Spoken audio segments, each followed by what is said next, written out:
2011 সালে আইসিসি বিশ্বকাপের সময় নতুন সাজে সেজেছিল দেশের ক্রিকেট স্টেডিয়ামগুলো। তারপর কেটে গেছে অনেক বছর। ব্যবহারের অযোগ্য হয়েছে দর্শকদের বসার বেশ কিছু চেয়ার।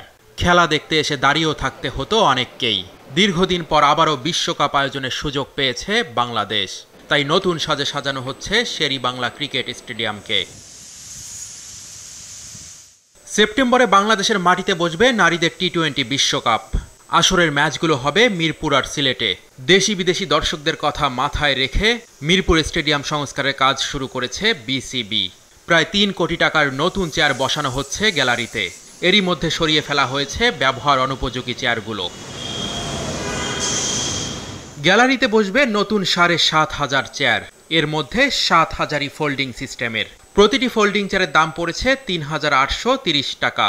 সব মিলিয়ে খরচ 2,68,10,000 টাকা। পূর্ব গ্যালারিতে বসবে 260টি ফিক্সড চেয়ার। প্রতিটির মূল্য 1,550 টাকা। এছাড়াও 92টি চেয়ারের ফ্রেম স্ট্রাকচারের দাম 2,740 টাকা, যেখানে বিসিবির খরচ প্রায় 6,56,000 টাকা। সব মিলিয়ে শুধু চেয়ার কেনা বাবদই খরচ হবে প্রায় 3 কোটি টাকা। 2011 সালে চেয়ারগুলো বসিয়েছিল বিদেশি কোম্পানি। তবে এবার দেশীয় প্রতিষ্ঠানের চেয়ারই বসছে গ্যালারিতে। মাঠকে ঝকঝকে করে তুলতে কাজ চলছে দ্রুত গতিতে।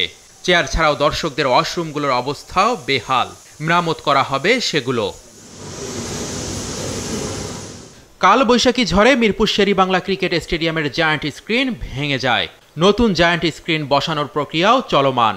সব মিলে বিশ্বকাপ আয়োজনে কোনো দিক থেকেই কমতি রাখতে চায় না বাংলাদেশ ক্রিকেট বোর্ড।